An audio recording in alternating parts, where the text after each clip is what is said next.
الحمد لله نحمده ونستعينه ونستغفره ونؤمن به ونتوكل عليه ونعوذ بالله من شرور أنفسنا ومن سيئات أعمالنا من يهده الله فلا مضل له ومن يضلله فلا هادي له وأشهد أن لا إله إلا الله وحده لا شريك له وأشهد أن سيدنا ومولانا وحبيبنا وشفيعنا محمدا عبده ورسوله أرسله إلى الناس كافة بشيرا ونذيرا وداعيا إلى الله بإذنه وسراجا منيرا صلى الله تعالى عليه وعلى آله وصحبه وبارك وسلم تسليما كثيرا كثيرا. نیچا ہے بھائی اونچا کرو.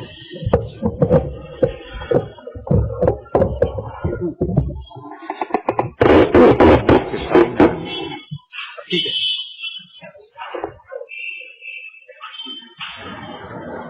حضرت صدر محترم، علماء کرام اور حاضرین اعظام،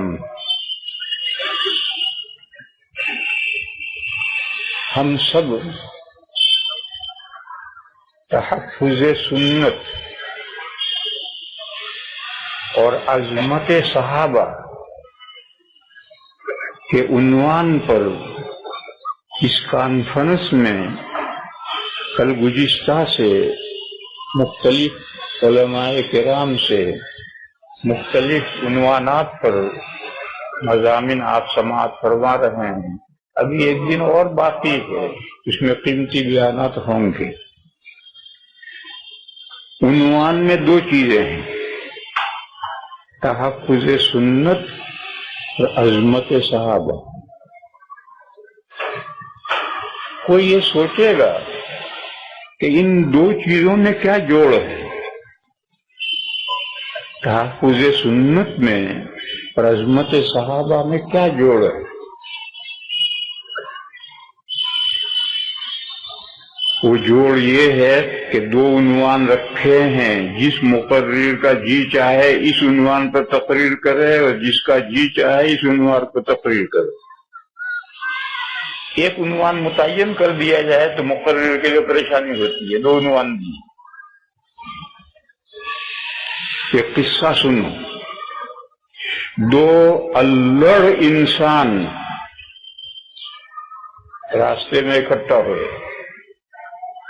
دونوں میں بحث ہوئی کہ شیر بچہ دیتا ہے یا انڈا دیتا ہے.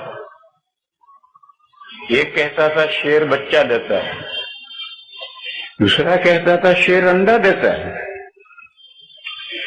دونوں چونکہ لڑ تھے تو میں شروع ہو گئی اور قریب تھے کہ جتم کا اظہار ہو جائیں، لڑ پڑے. ایک بھلا مانس وہاں سے گزرا. دونوں نے اسے بلایا، یہاں دیکھ ہمارے درمیان میں ایک مسئلے میں اختلاف ہے، تو فیصلہ کر. اگر فیصلہ نہیں کرے گا تو تیری ایسی تیسی کر دیں گے. اس نے کہا بتاؤ کیا مسئلہ ہے؟ اس نے کہا یہ کہتا ہے کہ شیر بچہ دیتا ہے اور یہ کہتا ہے کہ شیر انڈا دیتا ہے. تو بتا شیر کیا دیتا ہے؟ تو اس نے سوچا کہ دونوں ہیں لڑنے جھگڑنے والے. اس کے حق میں بات کہوں گا تو یہ مارے گا، اس کے حق میں بات کروں گا تو یہ مارے گا. تو اس نے کہا دیکھو بھائی، شیر جنگل کا بادشاہ ہے، کیوں ٹھیک ہے نا؟ اس نے بھی کہا ٹھیک ہے، اس نے بھی کہا ٹھیک ہے. شیر جنگل کا بادشاہ ہے، تو اس نے کہا جب شیر جنگل کا بادشاہ ہے تو اس کی مرضی، چاہے تو انڈا دے چاہے تو بچہ دے۔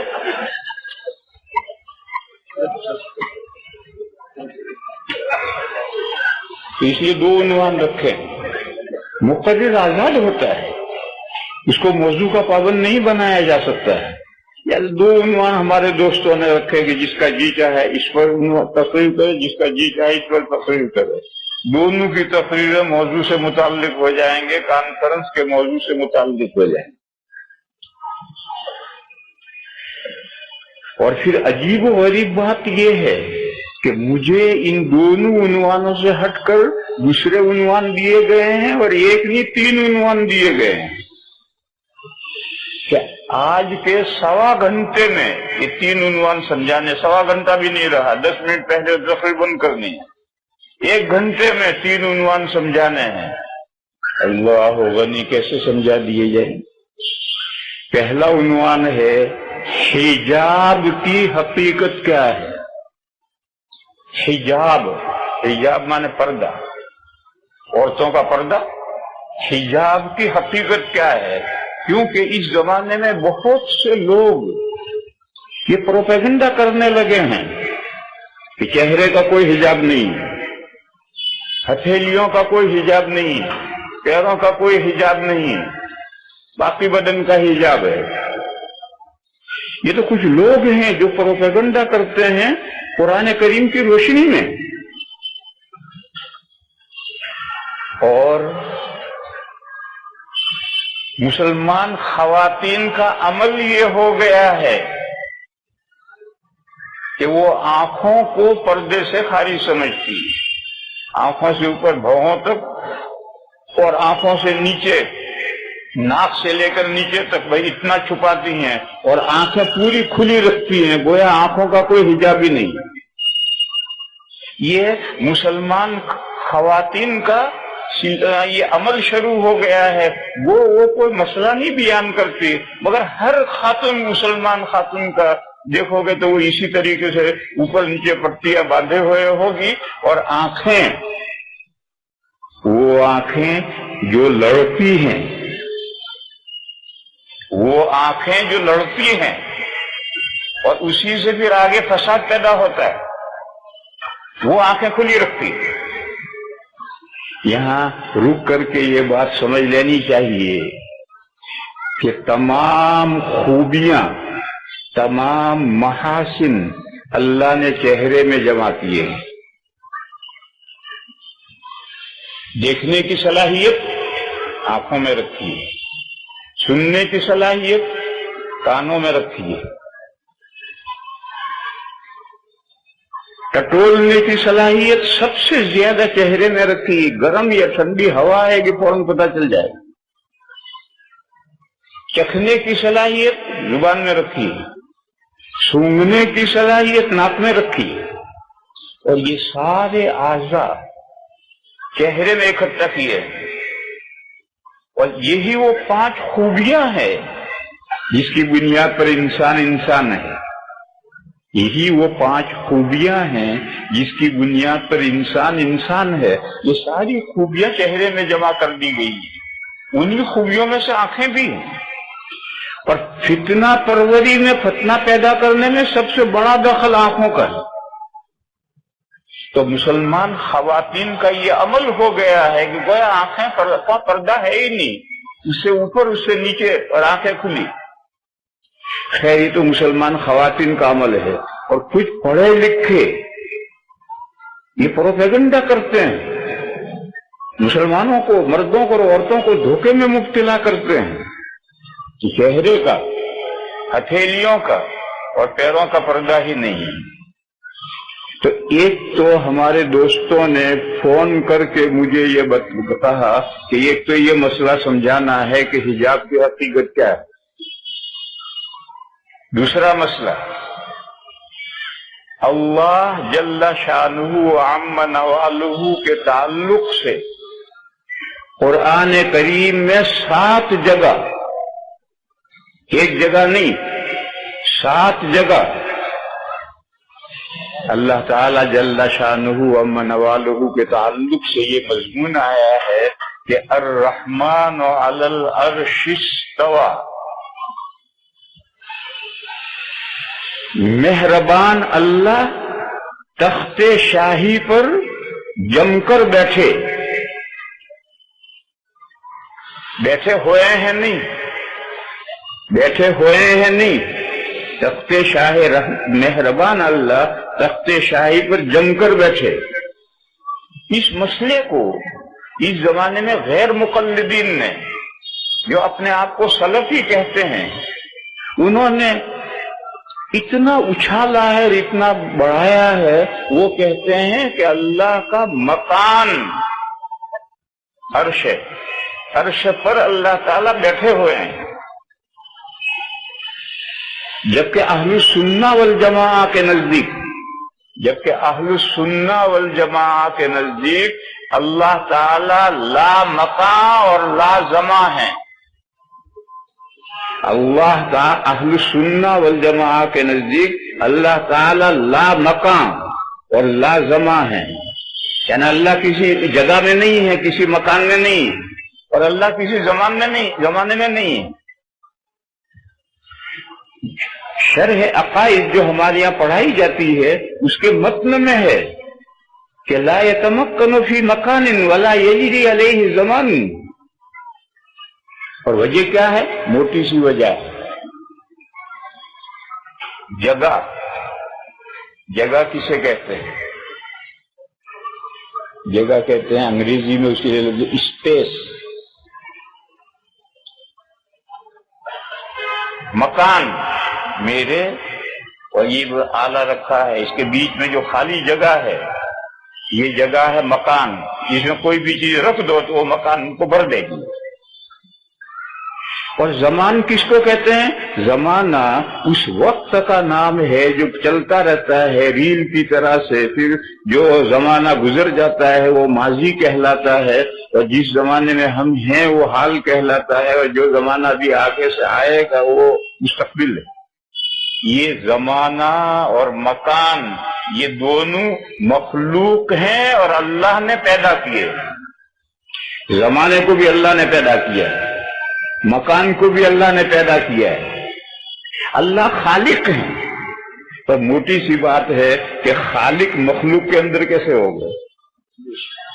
سمجھنے کی بات ہے، جب اللہ نے زمان و مکان پیدا کیے اس سے پہلے اللہ کہاں تھے؟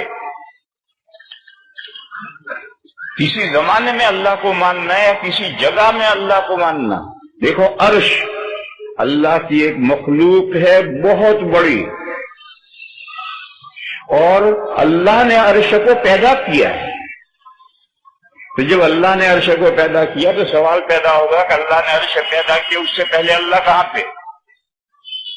اس لیے یہ سب بوگس پروپیگنڈا ہے کہ اللہ عرش پر بیٹھے ہوئے ہیں۔ ٹھیک ہے، یہ بات غلط ہے، تو پھر یہ جو 7 جگہ آیتیں آئی ہیں الرحمن علی العرش استوى، ان آیتوں کا کیا مطلب ہے؟ یہ سمجھایا جائے۔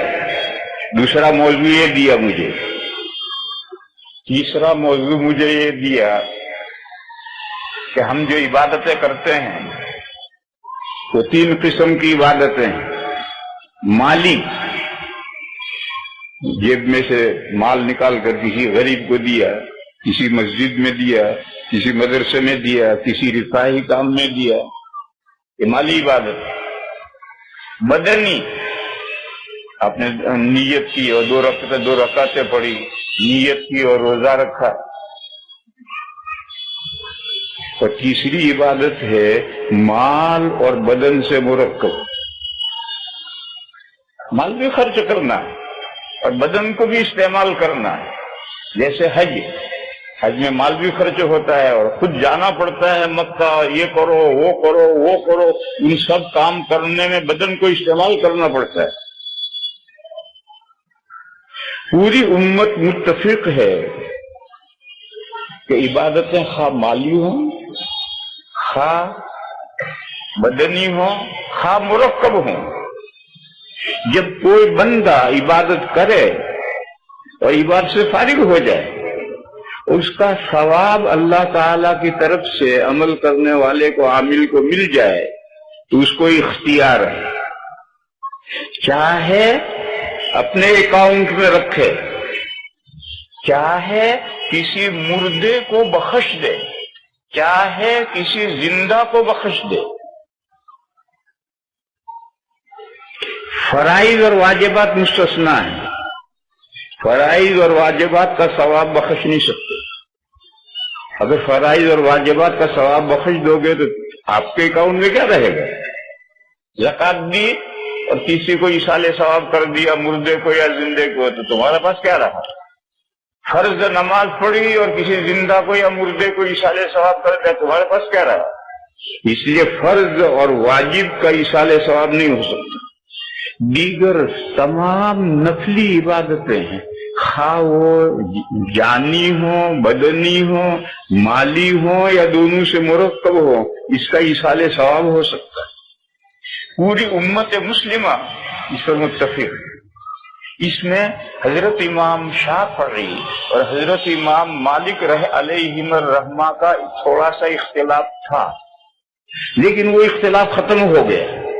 اس وقت دنیا میں جتنے شواف ہیں اور جتنے مالکیہ ہیں سب اس پر متفق ہیں کہ تینوں قسم کی عبادتوں کا ایصال ثواب ہو سکتا ہے۔ اور ایک جماعت پیدا ہوئی ہے غیر مقلدین کی، جو اپنے آپ کو سلفی کہتے ہیں۔ وہ یہ کہتے ہیں کہ مالی عبادت کا ایصال ثواب تو ہو سکتا ہے، مرکب کا ایصال ثواب بھی ہو سکتا ہے، لیکن محض بدنی عبادت کا ایصال ثواب نہیں ہو سکتا۔ قرآن شریف پڑھا آپ نے، جب آپ نے قرآن پڑھ لیا تو اس قرآن کے پڑھنے کا ثواب آپ کو مل گیا۔ یہ جو ثواب آپ کو ملا ہے یہ آپ کسی کو بخش نہیں سکتے، ایصال ثواب نہیں کر سکتے۔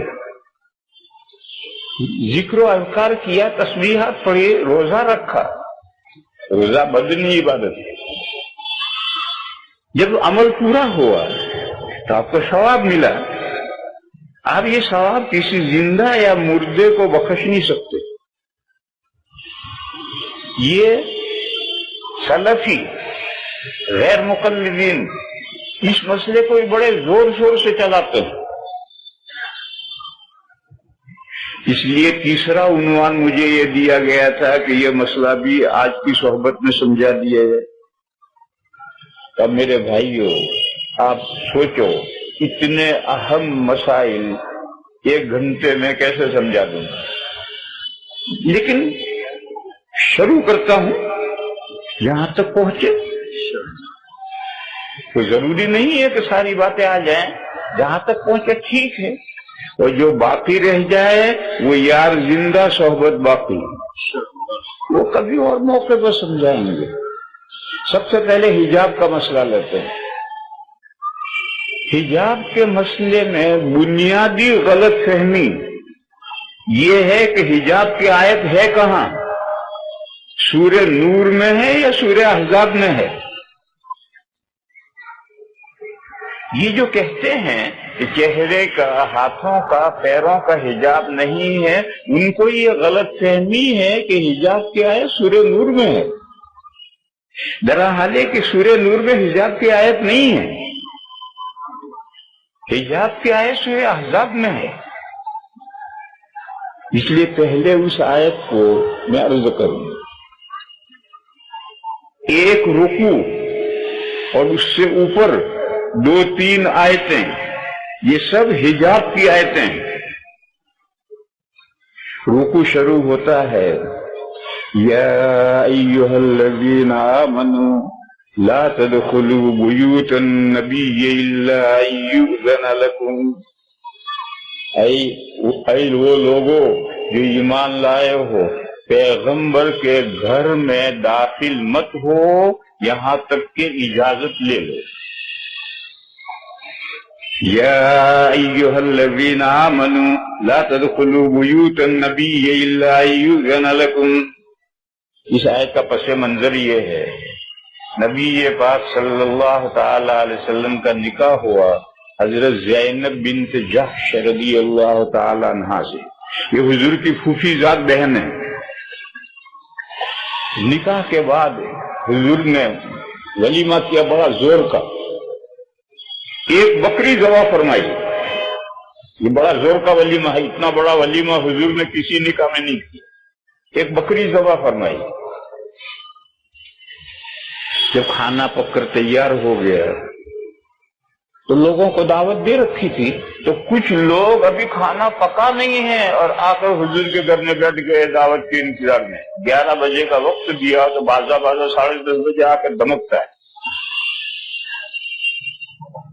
خیر سب کو کھانا کھلا دیا گیا، کھانا کھا کر لوگ چلے گئے، چند لوگ بیٹھے بیٹھے گپ کرتے رہے، باتیں کرتے رہے آپس میں۔ نبی پاک صلی اللہ تعالی علیہ وسلم کو اس سے اذیت ہوئی اور شرم کی وجہ سے کہہ نہیں سکتے کہ بھی جاؤ گھر، تو حضور گھر میں سے نکلے اور دیگر ازواج کے یہاں جا کر ملاقات کر کے واپس آئے تو بھی بیٹھے بیٹھے باتیں کر رہے ہیں۔ اسی وقت یہ آیت نازل ہوئی، اے وہ لوگوں جو ایمان لائے ہو، نبی کے گھر میں داخل مت ہو یہاں تک کہ اجازت لے لو، اجازت لیے بغیر داخل مت ہو۔ کسی کے گھر میں اجازت لیے بغیر داخل نہ ہونا یہ بھی حجاب ہے، پردہ ہے۔ اجنبی کے گھر میں اجنبی عورت ہے، وہاں اگر بغیر اجازت کے داخل ہو جائیں گے تو ہو سکتا ہے اجنبی عورت پر نظر پڑے، اور اجازت لے لیں گے تو عورت اپنے پردے میں ہو جائے گی، پھر اندر جاؤ۔ اِلَىٰ طَعَامٍ غَيْرَ نَاظِرِينَ إِنَّهُ، کھانے کی طرف دیکھنے والے ہو تم اس کے پکنے کو، انتظار کرنے والے ہو اس کے پکنے کو، یعنی اجازت لے کر بھی جاؤ لیکن دعوت میں بلایا گیا ہو تو کھانا کا جو دعوت کا وقت مقرر کیا 11 بجے آؤ، تو 9 بجے جا کر مت بیٹھ جاؤ کہ کھانا پک رہا ہے ہم انتظار میں ہیں، پک جائے گا تو کھا کر جائیں گے، نہیں، وقت بڑھاؤ۔ غیر ناظرین انہ ولکن اذا دعیتم فادخلوا واذا طعمتم فانتشروا، بلکہ جب تمہیں بلایا جائے ٹائم کو 11 بجے آؤ، اسی وقت آؤ، اور جب کھا چکو تو فانتشروا، بکھر جاؤ، اپنے اپنے گھر جاؤ۔ فَإِذَا طَعِمْتُمْ فَانْتَشِرُوا وَلَا مُسْتَأْنِسِينَ لِحَدِيثٍ، باتوں میں لگ کر بیٹھے مت رہو۔ إِنَّ ذَلِكُمْ يُؤْذِي النَّبِيَّ فَيَسْتَحْيِي مِنْكُمْ، یہ بات کھانا کھانے کے بعد حضور کے گھر میں بیٹھے رہنا، اس سے حضور کو تکلیف پہنچی ہے، مگر حضور شرماتے ہیں اور کہہ نہیں سکتے ہیں کہ بھئی جاؤ۔ وَاللَّهُ لَا يَسْتَحْيِي مِنَ الْحَقِّ، صحیح بات بتانے میں اللہ نہیں شرماتے۔ بہرحال ایک لمبی آیت ہے، یہاں سے حجاب کی آیتیں شروع ہوئی ہیں، پھر یہ رکوع جہاں ختم ہوا ہے اس کے بعد جہاں اگلا رکوع شروع ہوا ہے وہاں حجاب کی سری آیت یہاں آئی۔ یا ایھا النبی قل لازواجک وبناتک ونساء المؤمنین یدنین علیہن من جلابیبہن ذلک ادنی ان یعرفن فلا یؤذین وکان اللہ غفورا رحیما۔ اے پیغمبر، آپ اپنی بیویوں سے، اپنی بیٹیوں سے، مسلمانوں کی عورتوں سے کہیے، کوئی بچا؟ کوئی نہیں بچا۔ اپنی بیویوں سے کہیے، اپنی بیٹیوں سے کہیے اور مسلمانوں کی عورتوں سے کہیے، کون بچا؟ کیا کہیے کہ جب وہ گھر سے باہر نکلیں تو اپنا اوڑھنا قریب کر لیں، اپنے اوپر اپنا اوڑھنا قریب کر لیں۔ یدنین علیہن من جلابیبہن۔ دیکھو میرے بھائی، آیت کے نازل ہوتے ہی مسلمان عورتیں عمل شروع کریں گی، فوراً عمل شروع کرنا ہے۔ اور صحابہ کا معاشی حال کیا تھا سب جانتے ہیں. تو آج کے جیسے برقعے بنانے کا اگر حکم دیا جائے گا تو برقعے ہفتے میں مہینے میں تیار ہوں گے، اور بہت سے بیچارے غریب مسلمان ہوں گے وہ تیار نہیں کر سکیں گے. یہ کیا حکم دیا؟ اوڑھنا. ایک تو آج کل اوڑھنی ہوتی ہے، اور اوڑھنی بھی چھوٹی ہو گئی، فریرا رہ گیا. اوڑھنی بھی چھوٹی ہو گئی، فریرا رہ گیا، وہ کچھ نہیں. اوڑھنی، پھر اوڑھنے سے بڑا ہوتا ہے اوڑھنا. میرے بچپن تک مسلمان اور ہندو عورتیں اوڑھنے اوڑھتی تھی. عرب کے دستور، عرب کے کلچر میں، معاشرے میں اوڑھنے اوڑھے جاتے تھے. اور اوڑھنے اوڑھتے تھے کیسے؟ بکری کے بالوں کے، بھیڑ کے بالوں کے، اسی سے کپڑا، اونی کپڑا بنا لیتے تھے، موٹا جھوٹا، اور اسے عورتیں اوڑھتی تھی. تو کہا کہ یہ تم اوڑھنا اوڑھے ہوئے ہو، جب تمہیں گھر سے باہر نکلنا ہو تو اس اوڑھنے کو اپنے اوپر قریب کر لو. یدنی نہ ادنا، ان کے بعد نزدیک کرنا. میں 60 سال تک، میری عمر ہے 72 سال کی، میں 60 سال تک یہ سمجھتا رہا کہ ادنا ان اوڑھنا قریب کرنے کی صورت یہ ہے کہ یہ اوڑھنا یہاں تک اوڑھا ہے، اس کو یوں کر لیا، کھینچ لیا، اب جاؤ باہر نکلو. مگر ہمیشہ میرے دل میں یہ کھٹک رہتی تھی کہ جب موٹا اون کا اوڑھنا یا بالوں کا اوڑھنا موٹا سا جو اوپر سے کھینچ کر چہرے کے پورے چہرے پر لے آئے گی تو نظر کہاں آئے گا، چلے گی کیسے؟ یہ ہمیشہ لاشعور میں ایک اعتراض رہتا. جواب میرے پاس کچھ نہیں تھا، اور سب لکھنے والے لکھتے بھی یہی ہیں، اور اسی سے میں سمجھتا تھا کہ اوپر سے اوڑھنا کھینچ کر نیچے لاؤ اور سارا چہرہ چھپ جائے.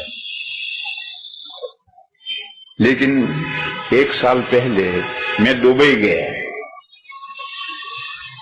دبئی شہر میں ایک میوزیم ہے، اس میوزیم کو دیکھنے کے لیے میں گیا. اس میوزیم میں پرانے عربوں کا کلچر ڈسپلے کیا گیا ہے، سمجھایا گیا ہے کہ بہت پرانے زمانے میں عربوں کا کلچر کیا تھا، کس طرح کا تھا. سب چیزیں، بکری پڑی ہوئی ہے، مٹی کے کٹورے رکھے ہیں، گھڑا رکھا ہے، مر رہے، کوئی کچھ کر رہا ہے، کوئی کچھ کر رہا ہے. تو میں نے اس نمائش میں دیکھا کہ عربوں کی، اس پرانے زمانے میں عربوں کی عورتیں جو سڑک پر چلتی تھی تو دیکھو وہ اس طرح کرتی تھی. یہ اوڑھنا ہے تو اس کو یہ یوں کرتی تھی، اوپر سے نیچے نہیں لاتی تھی، یہاں سے یوں لاتی تھی. تو یہاں بالکل بیچ میں ایک لکیر ہوتی تھی، ادھر سے قریب کیا اور ادھر سے قریب کیا، اور اتنا قریب ہوا کہ بیچ میں ایک لکیر ہے. اس لکیر سے دیکھ کر کے چلتی تھی اور چہرہ سارا چھپا ہوا. یہ میں 1 سال پہلے دبئی میں ایک میوزیم میں عرب عورتوں کا کلچر دیکھ کر آیا ہوں کہ ڈسپلے کیا گیا ہے. آپ میں سے جس کا جی چاہے، جب چاہے جاؤ دبئی میں، اور شہر دبئی میں وہ میوزیم ہے، دیکھو. تب میری آنکھیں کھلی اور آیت کریمہ میرے سمجھ میں آئی کہ یدنین علیہن من جلابیبہن. یہ اور لاشعور میں جو اعتراض تھا کہ جب نظر نہیں آئے گا تو عورت چلے گی کیسے، وہ اعتراض ختم ہو گیا، کیونکہ بیچ میں لکیر ہے. دونوں پلے موٹے موٹے اوڑھنے ہیں، معمولی ایسا پتلا کپڑا نہیں ہے، موٹے اوڑھنے ہیں، اور ادھر سے یوں قریب کر دیا تو بیچ میں ایک لکیر ہے، اس لکیر سے وہ دیکھتی. اب جب آیت کریمہ نازل ہوئی اس پر عمل کرنے کے لیے کوئی برقع بنانے کی ضرورت نہیں. جو تم اوڑھنا اوڑھتی ہو، گھر سے باہر نکلے گی تو اوڑھنا تو اوڑھے گی، اس اوڑھنے کے دونوں پلے چہرے پر قریب کر لو اور قریب کر کے نکلو. چہرہ نہیں نظر آتا، یہ ہے حجاب. آیت کریمہ کا یہ مطلب ہے یدنین علیہن من جلابیبہن ذالک ادنی ان یعرفن فلا یؤذین. حجاب کا فائدہ بتایا کہ عورت سڑک پر، روڈ پر، گھر سے باہر فوراً پہچان لی جائے گی کہ شریف عورت، کوئی ستائے گا نہیں، کوئی بری نظر نہیں ڈالے گا. آج بھی جن عورتوں کی آنکھیں کھلی ہیں ان آنکھوں پر مرد نظر ڈالتے ہیں. تجربہ کرو، جن کی آنکھیں کھلی ہیں ان آنکھوں پر نظر ڈالتے ہیں. اور جو ہماری بہنیں پورا چہرہ چھپائے ہوئے ہیں، آنکھوں کے لیے انہوں نے ایک جالی سی لگا رکھی ہے، اس کو پر نظر کہاں ڈالے گا؟ نظر ڈالنے کی کوئی جگہ ہی نہیں. تو قرآن نے حجاب کا فائدہ بیان کیا کہ ذالک ادنی ان یعرفن فلا یؤذین. یہ اقرب ہے، نزدیک تر ہے اس سے کہ وہ پہچان لی جائے شریف عورت آ رہی ہے، بس وہ ستائی نہ جائے. کسی عورت پر بری نظر ڈالنا مرد کے لیے ستانا نہیں ہے، عورت کے لیے عورت پہ ستانا ہے، اس کے لیے زمین میں گڑ جانے کے برابر ہے. کسی عورت پر اگر کوئی اجنبی مرد غلط نظر ڈالے تو مرد کا تو کیا بگڑے گا، لیکن عورت کے لیے زمین میں گڑ جانے کے برابر ہے. تو القرآن نے کہا کہ اس طریقے سے اوڑھنے کے دونوں پلے قریب کر کے گھر سے عورت نکلے گی تو پہچان لی جائے گی کہ بے شریف عورت ہے. دیکھو پرانے زمانے میں ہندو عورتیں بھی لاج نکالتی تھی اور یوں کر کے ذرا سا یہ آنکھ کھلی رکھتے. اب تو ہندوؤں میں بھی رواج نہیں رہا. مجھے یاد ہے میں نے بچپن میں اپنے گاؤں میں دیکھا کوئی ہندو عورت لاج نکالے بغیر روڈ پر نہیں چلتی تھی، جو لاج نکالنا کہتے تھے. ایسی عورت کو کوئی نہیں چھیڑے گا، کبھی نہیں چھیڑے گا، کوئی بری نظر نہیں ڈالے گا. ذالک ادنی ان یعرفن فلا یؤذین وکان اللہ غفورا رحیما. اور فرمایا اللہ بہت بخشنے والے ہیں، بہت مہربانی فرمانے والے ہیں. یہ ان خواتین کو سنایا ہے عورت کتنی بھی احتیاط کرے، عورت کتنی بھی احتیاط کرے، انسان ہے، عورت انسان ہے، انسان سے کوتاہی ہوتی ہے، چھوٹی موٹی کوتاہی انسان سے ہوتی ہے. تو اللہ نے ان خواتین سے کہا کہ اگر ایسی کوئی چھوٹی موٹی کوتاہی ہو جائے گی تو اللہ معاف کریں گے. اللہ بڑے مہربان ہیں، اللہ سخت گیر نہیں ہے. اللہ بات ذرا سی بات پر پکڑ کرنے والے نہیں ہیں، وہ بڑے بخشنے والے ہیں. لہذا خواتین مطمئن رہیں کہ اگر تھوڑی بہت کوتاہی ہو جائے تو پریشان نہ ہو، اللہ بخشے گا. بڑی کوتاہی نہیں بخشی جاتی. اسی لیے گناہوں کی دو قسمیں کی ہیں، صغیرہ اور کبیرہ. کبیرہ گناہ نہیں بخشے جاتے، توبہ اللہ ضروری ہے، اور صغیرہ گناہ عبادتوں سے معاف ہو جاتے ہیں. ان الحسنات یذہبن السیئات ذالک ذکریٰ للذاکرین. فرمایا کہ تمہاری جو نیکیاں ہیں وہ تمہاری برائیوں کو لے جاتی ہیں، بہا لے جاتی ہیں. یہ اللہ کو یاد کرنے والے بندوں کے لیے ایک نصیحت ہے. بہرحال سمجھنے کا مضمون یہ ہے کہ صغیرہ گناہ تو بہت سی نیکیوں سے معاف ہو جاتا ہے، اللہ تعالیٰ معاف کر دیتے ہیں، لیکن کبیرہ گناہ معاف نہیں ہوتا. الذین یجتنبون کبائر الاثم والفواحش الا اللمم. وہ بندے جو بڑے گناہوں سے بچتے ہیں، یہ عام ہے، اور بے حیائی کے گناہوں سے بچتے ہیں، یہ خاص ہے۔ بے حیائی والا ہر گناہ کبیرہ ہے، مگر لمم ایسا لفظ استعمال کیا ہے، مگر کبھی کبھی گناہ سے آدمی ٹچ ہو جائے، ارادہ نہیں تھا لیکن لگ گیا، گناہ کے ساتھ لگ گیا، ٹچ ہو گیا، اس کو مستثنا کیا، ایکسپٹ کیا، اور یہ کہا کہ کبیرہ گناہ اللہ تعالیٰ معاف نہیں کریں گے، چاہے عام کبیرہ ہوں یا فواحش ہوں، وہ معاف نہیں ہوں گے، مگر یہ لمم ہے، چھوٹے چھوٹے گناہ، معمولی سے گناہ جو انسان اس گناہ سے ٹچ ہو گیا، لگ گیا، ارادہ نہیں تھا، ایسے گناہ مستثنا ہیں، یہ اللہ تعالیٰ معاف کر دیں۔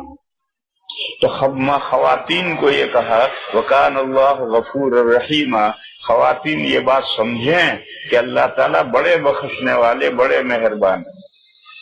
چھوٹی موٹی کوتاہیاں حجاب کے باب میں عورتوں سے اگر ہو جائیں تو اللہ معاف کریں گے، لیکن جو کوتاہی بالقصد کی گئی ہے، جیسے میں نے یہ مثال دی کہ آنکھیں کھلی رکھنے کا فیشن، آنکھیں کھلی رکھنے کا فیشن ہے، یہ جو آنکھیں کھلی رکھنے کا فیشن ہے یہ صغیرہ گناہ تھوڑی ہے، تو کبیرہ گناہ ہے۔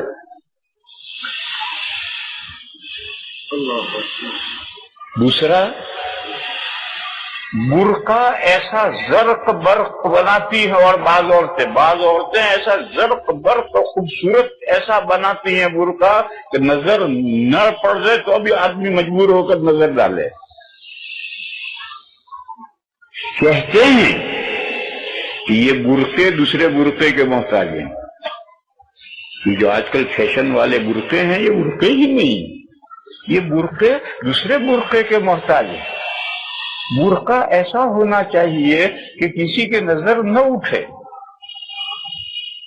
بس یہ جو خواتین کہیں یہاں پھول بنا رکھتی ہیں، کبھی یہاں پھول بنا رکھتی ہیں، کبھی نیچے پھول بنا رکھتی ہیں، کبھی آگے پھول بنا رکھتی ہیں، کبھی پیچھے پھول بنا رکھتی ہیں، کہیں چمک دمک جب حق برقع ہو رہا ہے، یہ سب کبیرہ گناہ ہے،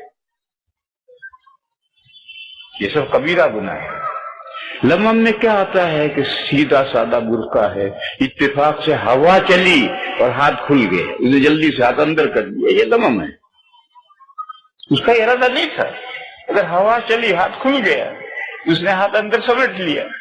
ایسے گناہوں کے بارے میں اللہ نے فرمایا کہ اللہ غفور و رحیم ہے، خواتین کو زیادہ پریشان نہیں ہونا چاہیے۔ بہرحال یہ آیت حجاب ہے، اور حجاب کی آیات شروع ہوئی تھی ایک رکوع پہلے سے، اور اس میں فرمایا، مگر لوگ سورۃ النور کی ایک آیت ہے، اس آیت کریمہ سے ان کو غلط فہمی ہوئی، اس لیے میں اس کا تذکرہ کروں۔ یہاں اہل علم موجود ہیں، امید ہے مجھے کہ اہل علم میری بات کو غور سے سماعت فرمائیں گے۔ سب سے پہلے یہ سمجھنا چاہیے کہ سورہ نور کا موضوع ہے اصلاح معاشرہ، پوری سورہ نور اس کا موضوع ہے اصلاح معاشرہ۔ اسی لیے ایک حدیث شریف میں حضور نے یہ فرمایا کہ سورہ نور ہر عورت کو پڑھو، سکھلاؤ، ناظرہ نہیں۔ سورہ نور میں کیا مضامین ہیں، وہ سارے مضامین ہر عورت سیکھے، کیونکہ معاشرہ مرد اور عورت سے مرکب ہے۔ مرد تو پڑھے لکھے ہیں، وہ تو سورہ نور کے مضامین جانتے ہیں، اب اگر دوسرا فریق عورتیں اگر سورہ نور کے مضامین نہیں جانتی ہیں تو معاشرہ کیسے سنورے گا، کیسے سدھرے گا؟ حدیث شریف میں فرمایا کہ عورتوں کو سورہ نور پڑھاؤ کا مطلب ناظرہ پڑھنا کافی نہیں ہے، اس میں کیا مضامین ہے وہ سارے مضامین عورتوں کو سمجھاؤ، پڑھاؤ۔ بہرحال مختصر یہ ہے کہ سورہ نور کا موضوع ہے اصلاح معاشرہ، چنانچہ سورہ نور شروع ہوئی ہے زنا کی سزا سے، معاشرے کو بگاڑنے والی چیز زنا ہے۔ اگر معاشرے میں زنا کا وجود پایا جائے تو یہ سزا، یہاں سے مضمون شروع ہوا ہے۔ اب سارے مضامین کی تفصیل کا وقت نہیں، چلتے چلتے آگے جا کر یہ مضمون آیا ہے، قُل لِّلْمُؤْمِنِينَ يَغُضُّوا مِنْ أَبْصَارِهِمْ وَيَحْفَظُوا فُرُوجَهُمْ، مومنین سے کہیے اپنی آنکھیں نیچی رکھیں،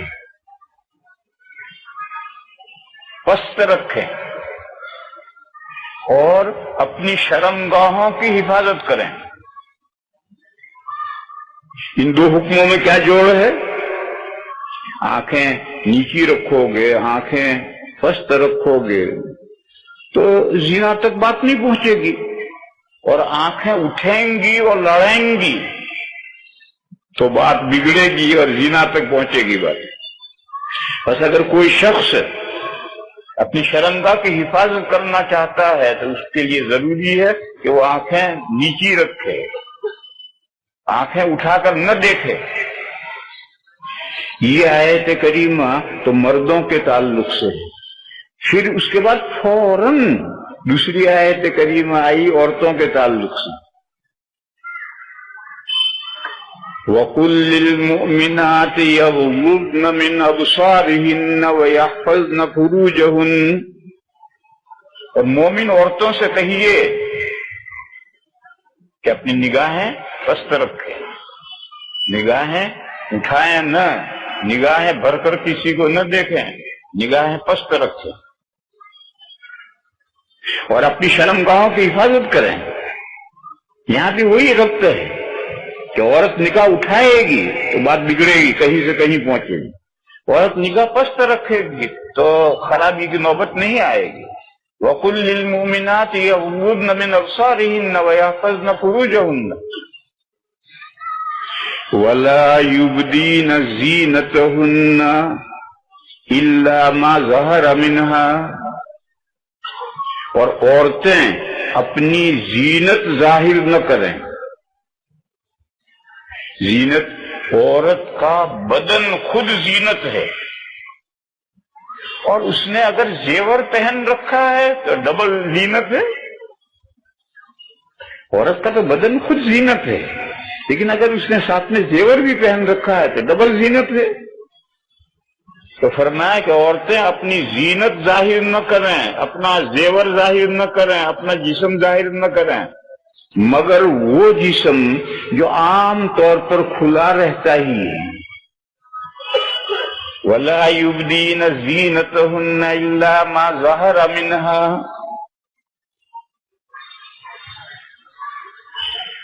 روایات میں إِلَّا مَا ظَهَرَ مِنْهَا کی تفسیر آئی ہے چہرہ اور ہتھیلی سے۔ فقہائے کرام نے پیروں کو ہتھیلیوں پر قیاس کیا ہے، پیر ٹخنے سے نیچے، ٹخنے ننگا پا ہے، ٹخنے سے نیچے کے پیر، کلائی سے اوپر کے ہاتھ، ہتھیلیاں اور چہرہ جتنا وضو میں دھونا فرض ہے، ان تین کو مستثنا کیا گیا۔ کیوں؟ ہر وقت یہ تو کھلے رہتے ہی ہیں، الا ما ظہر منہ۔ ابھی بات پوری نہیں ہوئی، جلدی سے کوئی نتیجہ نہ نکالو۔ وَلْيَضْرِبْنَ بِخُمُورِهِنَّ عَلَى جُيُوبِهِنَّ، اور عورتیں اپنی اوڑھنی، اوڑھنا نہیں، اوڑھنی، اوڑھنا تو عورتیں جب باہر نکلتی ہیں تب بڑا اوڑھنا اوڑھ کے نکلتی ہیں، گھر میں اتنا بڑا اوڑھنا ہر وقت نہیں اوڑھتی ہیں، اوڑھنی اوڑھتی ہیں۔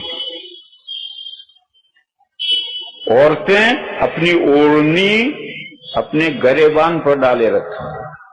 وَلْيَضْرِبْنَ بِخُمُورِهِنَّ عَلَى جُيُوبِهِنَّ۔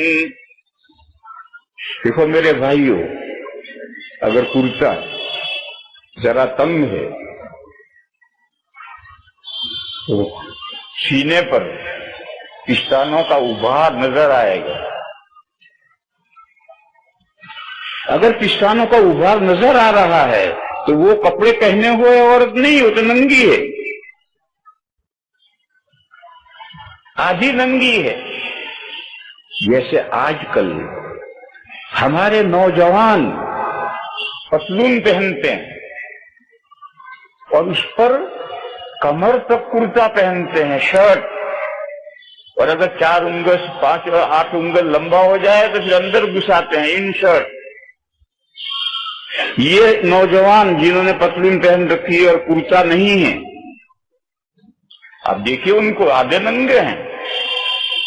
جب مسجد میں آ کر سجدے میں جائیں تو پیچھے تماشا دیکھو کیسے نظر آتے ہیں. مگر کوئی نہیں ہے کہ ان نوجوانوں کو سمجھائے.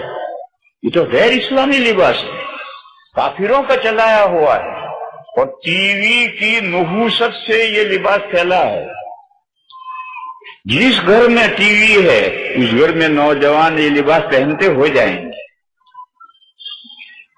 اب کرتا کمر تک، چولی، دامن ہے ہی نہیں. پرانے زمانے کا محاورہ تھا چولی دامن کا ساتھ، وہ محاورہ غلط ہو گیا. اب شرٹ میں چولی ہی چولی ہے، دامن ہے ہی نہیں. اور جب دامن ہے ہی نہیں تو جو کرو دامن داغدار نہیں ہو. دامن ہے ہی نہیں، کہاں سے داغدار ہوگا؟ تو یہ جو ہمارے نوجوان ٹی ویاں دیکھ کر، کافروں کا کلچر دیکھ کر اس سے متاثر ہو کر یہ جو پتلونے پہنتے ہیں اور اوپر کمر تک کا کرتا پہنتے ہیں، یہ آدھا ننگا ہونا ہے. پتلون پہنو کوئی منع نہیں کرتا، لیکن گھٹنے سے نیچے تک کرتا پہنو. اوپر کرتا گھٹنے سے نیچے تک پہنو، اندر پتلون پہنو، ننگے پھرو، کچھ بھی کرو، کرتا گھٹنے سے نیچے تک ہونا چاہیے. لیکن اگر کرتا ایسا نہیں ہے تو صورتحال پھر خراب ہے، پھر آدھا ننگا. تو عورت اگر اس نے ایسا چست لباس پہن رکھا ہے کہ سینے کا ابھار نظر آ رہا ہے یا پچھلا پیٹھ کے پیچھے کا حصہ جو ہے وہ ابھار نظر آ رہا ہے، تو عورت کپڑے پہنے ہوئے نہیں، وہ ننگی عورت ہے. حدیث شریف میں ہے لعنت ہے ان عورتوں پر جو قیامت کے دن ننگی ہوں گی اور دنیا میں وہ کپڑے پہنے ہوئے ہوں گی. دنیا میں کپڑے پہن رکھے، قیامت کے دن ننگی ہوں گی. شارحین کرام نے کہا ہے کہ یہ وہ عورتیں ہیں جو دنیا میں ایسا لباس پہنتی ہیں جو لباس کے مقصد کی تکمیل نہیں کرتا. لباس کا مقصد کیا ہے؟ لباس کا مقصد ہے بدن کو چھپانا. جو لباس کے مقصد کی تکمیل نہیں کرتا لباس، وہ لباس ہی نہیں ہے. تو دنیا میں اس نے لباس پہن رکھا ہے مگر وہ آخرت میں ننگی ہوگی، اس کی یہ سزا ہوگی. تو میرے بھائیوں، یہ مضمون درمیان میں آ گیا ہے، اس کو تمام احباب یاد رکھیں. آج کل زمانہ ایسا آ گیا ہے کہ گھر کے بڑے چھوٹوں کو نہیں سمجھاتے، اساتذہ طلبہ کو نہیں سمجھاتے، ماسٹر اسٹوڈنٹ کو نہیں سمجھاتے، بڑے قوم کے لیڈر ینگر کو نہیں سمجھاتے، جوانوں کو نہیں سمجھاتے. ارے سمجھانے کی ضرورت ہے کہ میرے بچوں یہ تو کافروں کا لباس ہے، اسلامی لباس نہیں ہے. تو بہرحال قرآن کریم نے یہ کہا کہ 2 اعضاء، چہرہ اور ہتھیلیاں، اس کے کھلے رہنے میں کوئی حرج نہیں. وَلَا وَلْيَضْرِبْنَ بِخُمُرِهِنَّ عَلَى جُيُوبِهِنَّ، اور اوڑھنی اپنے گریبان پر ڈالے رکھتے ہیں. تو اگر کرتا خدا نہ خواستہ تنگ ہے تو چہرے کا ابھار نظر نہیں آئے گا، جو کرتے پر اوڑھنی ڈال رکھی.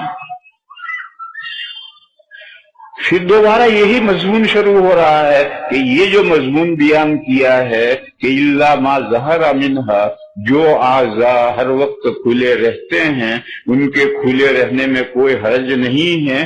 یہ کن لوگوں کے سامنے یہ اصل مضمون ہے. اور قرآن کریم جب ایک مضمون کو دوسرے طریقے پر بیان کرتا ہے تو شروع کا حصہ لوٹاتا ہے. یستعجلونک بالعذاب وان جہنم لمحیطۃ بالکافرین. پھر فرمایا وَيَسْتَعْجِلُونَكَ بِالْعَذَابِ، تو قرآن کے کریم کا ایک دستور ہے کہ ایک مضمون بیان کر کے اسی مضمون کو دوسری باتیں بیان کرنی ہو تو مضمون کا شروع حصہ پھر لایا جاتا ہے. تو فرمایا وَلَا يُبْدِينَ زِينَتَهُنَّ إِلَّا لِبُعُولَتِهِنَّ، یہ وہی زینتهن ہے. وَلَا يُبْدِينَ زِينَتَهُنَّ إِلَّا لِبُعُولَتِهِنَّ، فرمایا کہ عورتیں اپنی زینت، یعنی وہ زینت جو ہر وقت کھلی رہتی ہے، ہر وقت اس کے چھپانے میں حرج اور تنگی ہے، وہ زینت 10 شخصوں کے سامنے کھلا رکھ سکتی. 10 پوری لسٹ دی ہے، پوری فہرست دی ہے. قرآن تو بہت جامع کتاب ہے، لیکن اس موقع پر 10 شخص ہیں، ان کے گنایا. وہ 10 شخص کون ہیں؟ وَلَا يُبْدِينَ زِينَتَهُنَّ إِلَّا لِبُعُولَتِهِنَّ، شوہر، أَوْ آبَائِهِنَّ، باپ، أَوْ آبَاءِ بُعُولَتِهِنَّ، خسر، أَوْ إِخْوَانِهِنَّ، بھائی، أَوْ أَبْنَاءِ إِخْوَانِهِنَّ، بتیجے، أَوْ بَنِي إِخْوَانِهِنَّ، بھانجے، أَوِ الطِّفْلِ الَّذِينَ لَمْ يَظْهَرُوا عَلَى عَوْرَاتِ النِّسَاءِ، ایک چھوٹے بچے جو عورتوں کے بھید کی باتیں جانتے ہی نہیں، وہ چاہے کسی کے ہوں، محلے کے کسی کے بھی ہوں، ایسے بچے جو عورتوں کے بھید کی باتیں جانتے ہی نہیں. أَوِ الطِّفْلِ الَّذِينَ لَمْ يَظْهَرُوا عَلَى عَوْرَاتِ النِّسَاءِ، پھر بیچ میں رہ گیا أَوْ نِسَائِهِنَّ، یا ان کی عورتیں. یہ عجیب مضمون ہے، لوگ اسے جانتے بھی نہیں اور کوئی عمل بھی نہیں کرتے. مسلمان عورت کے لیے غیر مسلم عورت سے پردہ کرنا واجب ہے، جیسا اجنبی سے پردہ واجب ہے، غیر مسلم عورت سے بھی پردہ واجب ہے. اور قرآن میں 2 جگہ، ایک تو یہاں ہے اور پھر سورہ احزاب میں آگے جا کر ازواج مطہرات کے تعلق سے او نسائہن ہے. مسلمان عورتوں سے اب الطفل الذی اب التابعین الذین اب التابعین غیر اولی الاربۃ من الرجال، یا مرد ہے کسی گھر والوں کے یہاں پڑا رہتا ہے، نوکر نہیں ہے، پڑا ہوا ہے، اور اس میں عورتوں والی کوئی خواہش ہے ہی نہیں، اتنا بڈھا ہو گیا ہے. یہ 10 گنائے ہیں پورے کہ یہ جو 10 ہیں ان کے سامنے عورت وہ زینت جو ہر وقت کھلی رہتی ہے وہ کھلی رکھ سکتی. اجنبیوں کا ذکر ہے ہی نہیں ہے. کوئی کہے، بہرحال اس آیت کا حاصل یہ ہے کہ عورت کو گھر میں اپنے محارم کے درمیان سلیقے سے رہنا ہے. عورت کو گھر میں اپنے محرموں کے درمیان سلیقے سے رہنا ہے. یہ نہیں ہے کہ بہن بھائیوں کے سامنے حسن کا مظاہرہ کرتی رہے، بہو خسر کے سامنے حسن کا مظاہرہ کرتی رہے، اس سے فساد پیدا ہوگا. اب آپ کیا سنتے ہوں گے، خسر بہو کے درمیان میں واقعات پیدا ہوتے ہیں، بھائی بہن کے درمیان میں واقعات پیدا ہوتے ہیں، بلکہ ایسے منحوس لوگ بھی ہیں کہ باپ اور بیٹی کے درمیان واقعات پیدا ہوتے ہیں. یہ سب واقعات کیوں پیدا ہوتے ہیں، معاشرہ کیوں بگڑتا ہے؟ اس آیت پر عمل نہ کرنے کی وجہ سے. یہاں ایک باریک سوال ہے، ہمارا طالب علم کہتا ہے کہ شوہر سے تو کوئی پردہ نہیں، اور ان 10 میں شوہر کو بھی لیا، شوہر سے تو کوئی پردہ نہیں. جواب ہے کہ پردہ نہیں، اس کا یہ مطلب تھوڑا ہی ہے کہ بیوی شوہر کے سامنے ننگی ناچتی رہے گھر میں. پردہ نہیں ہے اس کا یہ مطلب تھوڑا ہی ہے کہ وہ عورت ننگی گھر میں ناچتی رہے کہ شوہر ہے اور کوئی گھر میں نہیں. عربی شوہر کے سامنے بھی سلیقے سے رہنا، باپ کے سامنے بھی سلیقے سے رہنا، خسر کے سامنے بھی سلیقے سے، بھائیوں بھتیجوں بھانجوں چچا ماموں سب کے سامنے. چچا ماموں کا ذکر نہیں کیا، کیوں؟ چچا ماموں کے ساتھ اختلاط نہیں ہوتا. چچا کا گھر الگ ہوتا ہے، ماموں کا گھر الگ ہوتا ہے. اگرچہ چچا ماموں سے حجاب نہیں ہے، پردہ نہیں ہے، مگر اس آیت میں جو 10 شخصوں کا ذکر کیا ہے اس میں چچا اور ماموں کو ذکر نہیں کیا، کیونکہ وہ معاشرے میں الگ رہتے ہیں. جو معاشرے میں ایک گھر میں عام طور پر رہتے ہیں ان 10 کا ذکر کیا ہے. بس اگر معاشرے میں عورتیں اس طریقے سے کہ صرف چہرہ، ہتھیلیاں اور پیر بس یہ کھلے رہیں، اس کے علاوہ بدن کا کوئی حصہ بھائی کے سامنے بھی نہ کھلے، بہن کے سامنے بھی، بھتیجوں کے سامنے، بھانجوں کے سامنے، محارم کے سامنے بھی نہ کھلے، اور پھر نگاہ نیچی رہے، سینے پر اوڑھنا ڈالے رہے، اور اپنی زینت کے اعضاء زیور اور بدن نہ کھولے، مگر جو ہر وقت کھلے رہتے ہیں چہرہ اور ہتھیلیاں وہ مستثنیٰ ہیں. اور پھر آگے جا کر کیا کہا؟ وَلَا يَضْرِبْنَ بِأَرْجُلِهِنَّ لِيُعْلَمَ مَا يُخْفِينَ مِنْ زِينَتِهِنَّ. پیر زور سے نہ پٹخے تاکہ کپڑے کے اندر جو زیور ہے وہ بجے اور پتہ چل جائے کہ کپڑے کے اندر یہ زیور ہے. پیر زمین پر نہ پٹخے. وَلَا يَضْرِبْنَ بِأَرْجُلِهِنَّ لِيُعْلَمَ مَا يُخْفِينَ مِنْ زِينَتِهِنَّ. پھر آخر میں فرمایا وَتُوبُوا إِلَى اللَّهِ جَمِيعًا أَيُّهَا الْمُؤْمِنُونَ لَعَلَّكُمْ تُفْلِحُونَ. اور تم سب اللہ کی طرف متوجہ ہو، توبہ کرو. کیوں؟ انسان کتنی بھی احتیاط کرے، مرد بھی اور عورتیں بھی، پھر بھی کوتاہی تو ہو ہی جاتی ہے. انسان بہرحال انسان ہے، نہ چاہتے ہوئے بھی کوتاہیاں ہو جاتی ہیں. تو فرمایا گیا کہ اے مومنوں، عورتوں سے نہیں کہا، سب سے کہا وَتُوبُوا إِلَى اللَّهِ جَمِيعًا أَيُّهَا الْمُؤْمِنُونَ لَعَلَّكُمْ تُفْلِحُونَ. اگر تم آخرت کی کامیابی چاہتے ہو، دنیا اور آخرت کی کامیابی چاہتے ہو، دنیا میں معاشرے کو آلودگی سے پاک صاف رکھنا چاہتے ہو، تو اس آیت کریمہ میں جو حکم دیے گئے اس پر عمل کرو.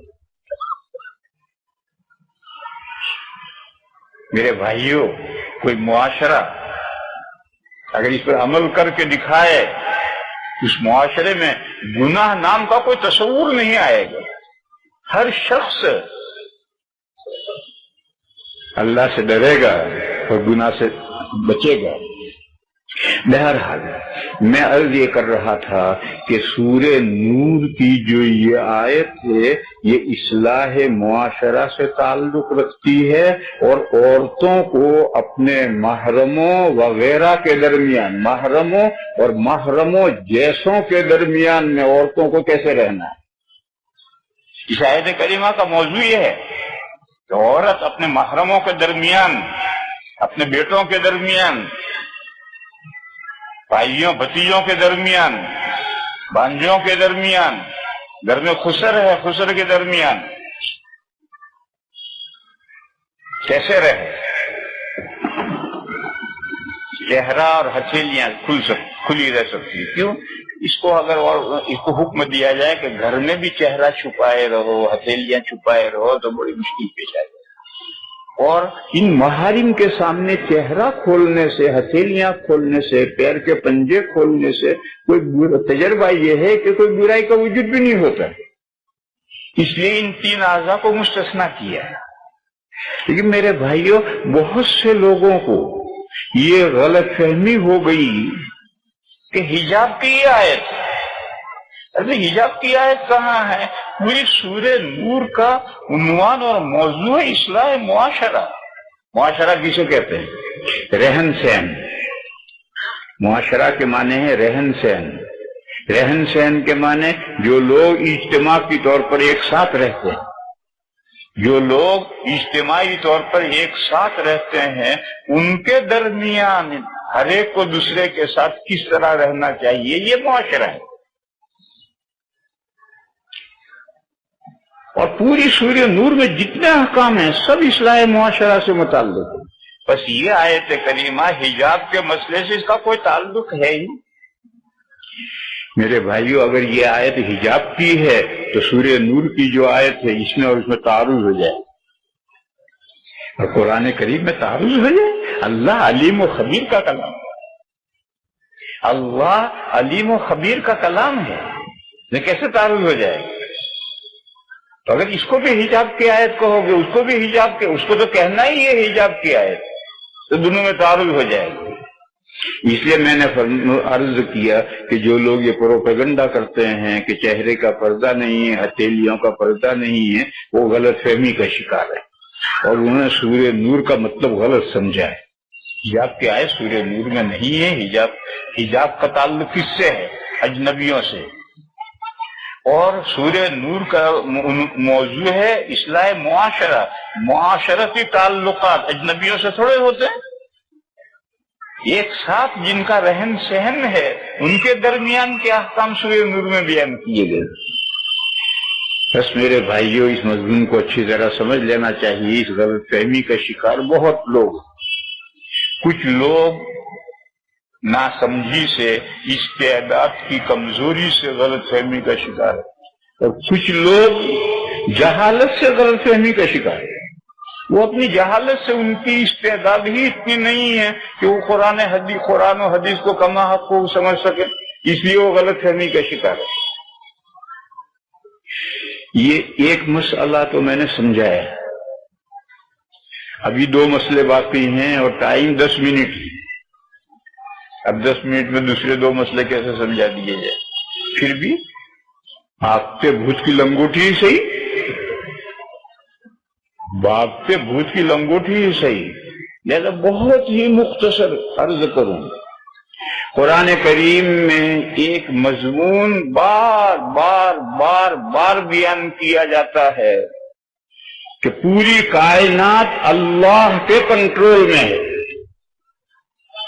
ساری کائنات کس نے پیدا کی؟ اللہ نے۔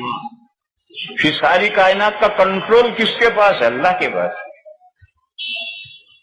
غیر مسلم کائنات کے حصے بکھرے کرتے ہیں۔ آپ جانتے ہیں ہندوؤں کے یہاں کیا تصور ہے؟ پون کا خدا فلاں، بارش کا خدا فلاں، تندرستی کا خدا فلاں، چیچک کا خدا فلاں، دولت کا خدا فلاں، ہزاروں لاکھوں کروڑوں خدا بنا دیے ہیں، اللہ کی کائنات کے حصے کر دیے کہ اس حصے کا خدا فلاں، اس حصے کا خدا فلاں، اس حصے کا خدا فلاں۔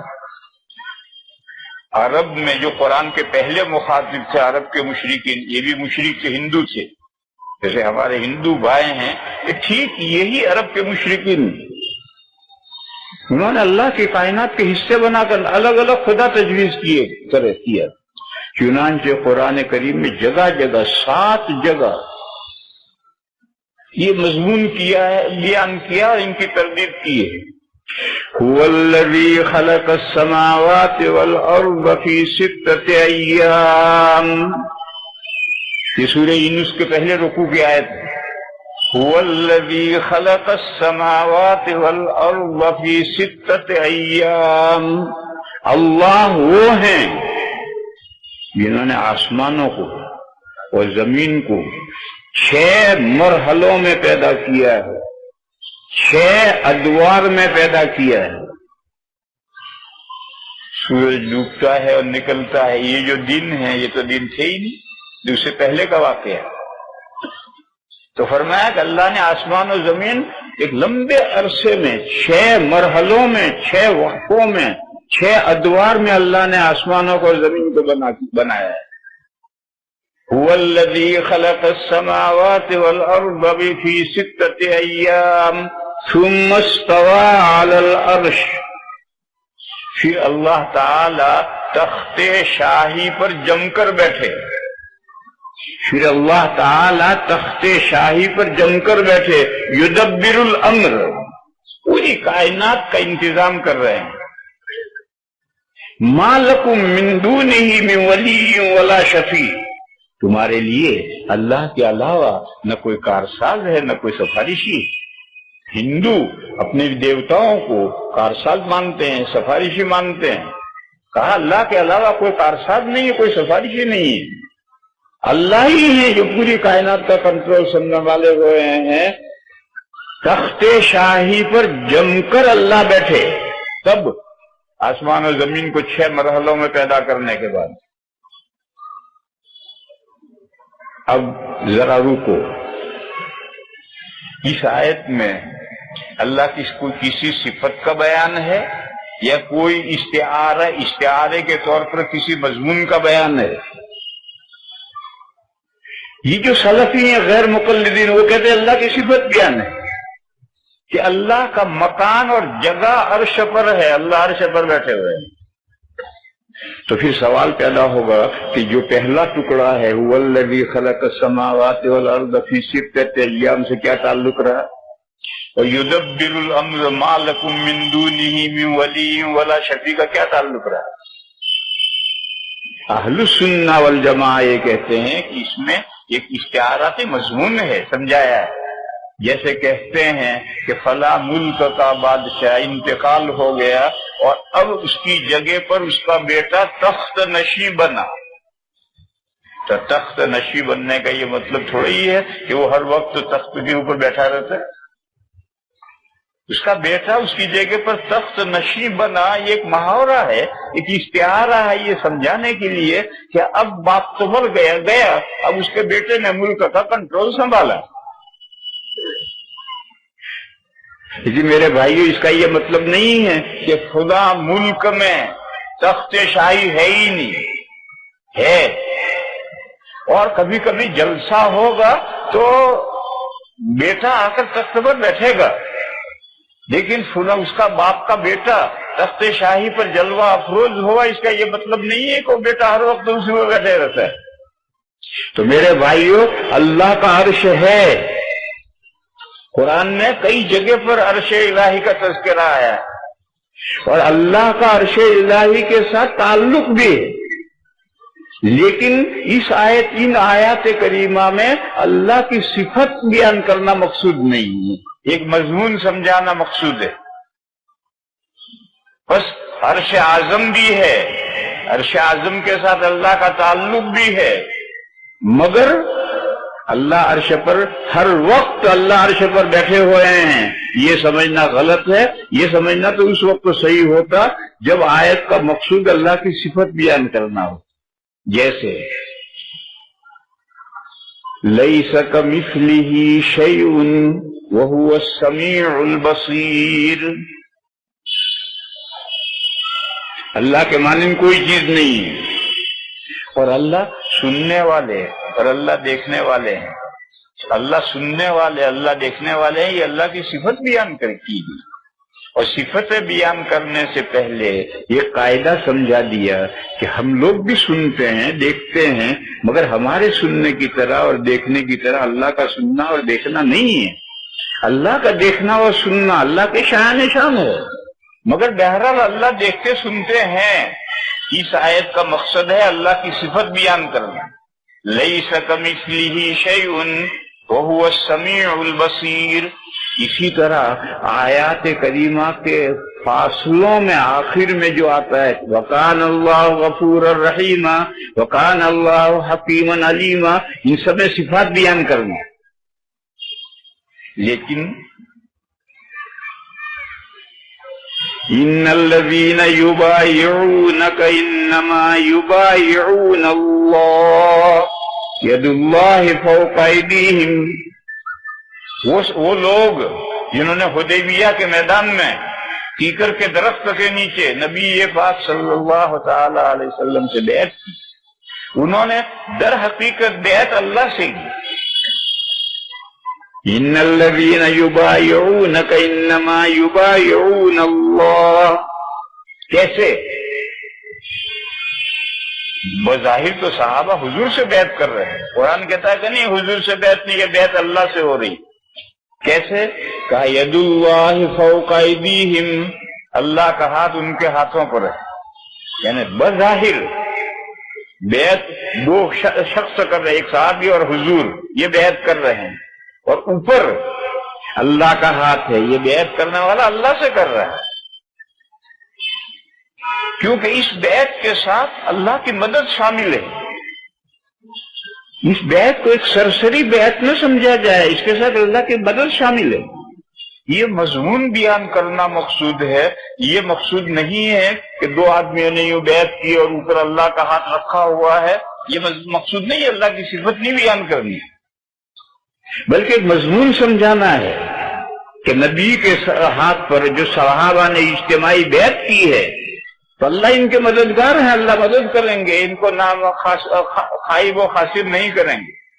ایسی بہت جگہ ہیں قرآن کریم میں استعاراتی بات ہوتی ہے، کوئی مضمون بیان کرنا مقصود ہوتا ہے، اور میں نے کہا تھا کہ یہ 7 جگہ آئی، تو 7 جگہ یہی سیاق و سباق، ایک ہی مضمون ہے کہ اللہ نے آسمان و زمین اپنی قدرت سے پیدا کیے ایک لمبے مرحلے میں، پھر اس کے بعد اللہ تخت شاہی پر جم کر بیٹھے اور اپنی کائنات کا کنٹرول خود سنبھالا۔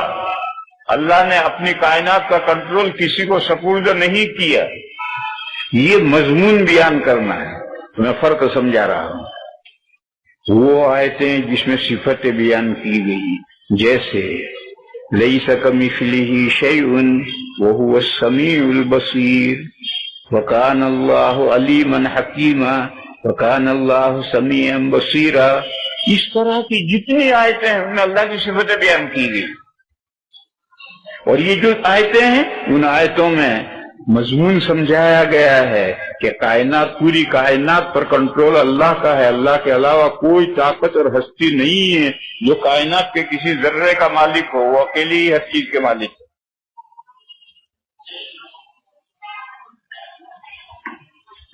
مگر میرے بھائیوں یہ نہیں سمجھنا چاہیے کہ عرش ہے ہی نہیں۔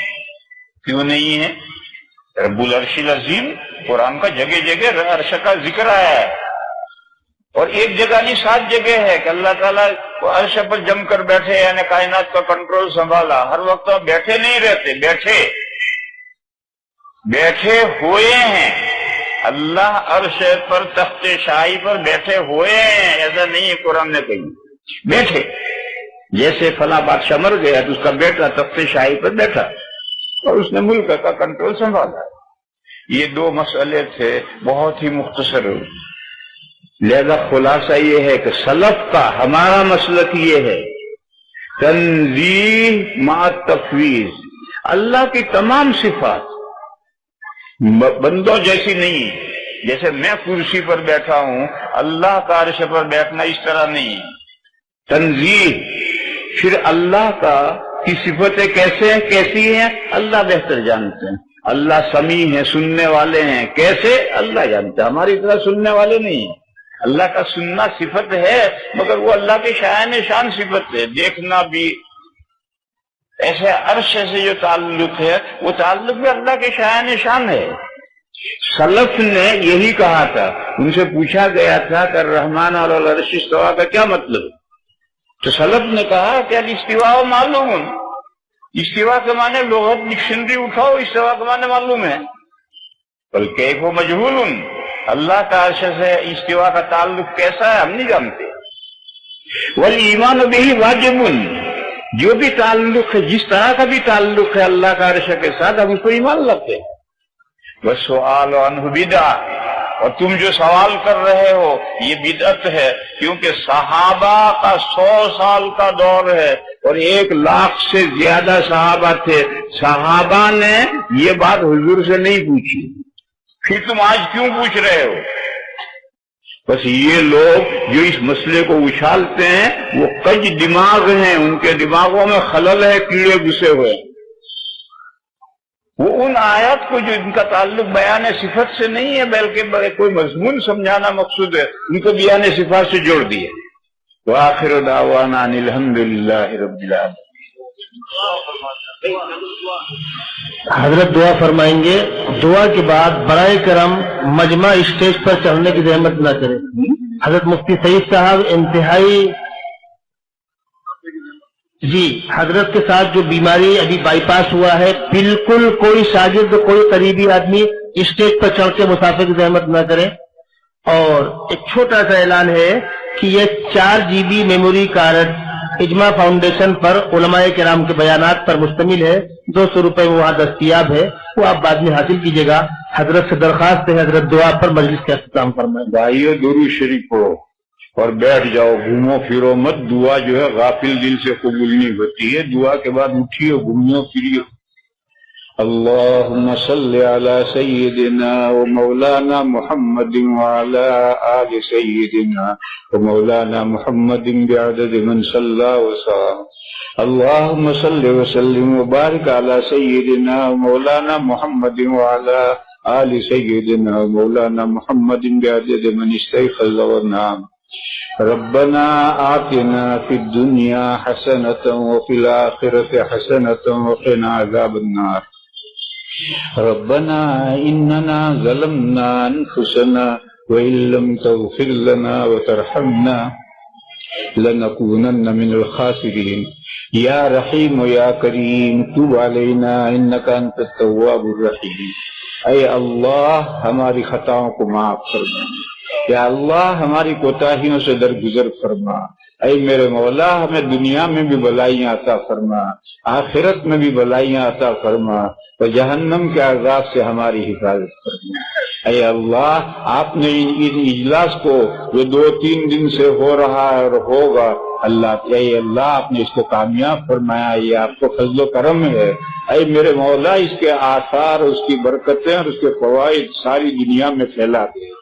اے میرے مولا جن لوگوں نے اس اجلاس میں کسی طرح کا تعاون کیا ہے، یا اللہ ان کو دارین میں جزائے خیر عطا فرما. ایسے بڑے اجتماعات 2-4 آدمیوں سے نہیں ہوتے ہیں، بہت لوگ اس میں شریک ہوتے ہیں. میرے مولا سب کارکنان کو جزائے خیر عطا فرما. اے میرے مولا محمد بھائی ٹرانسپورٹ والے، آندھرا ٹرانسپورٹ والے جن کے مکان میں مہمانوں کا قیام ہے، ان کا انتقال ہو گیا ہے قریب زمانے میں.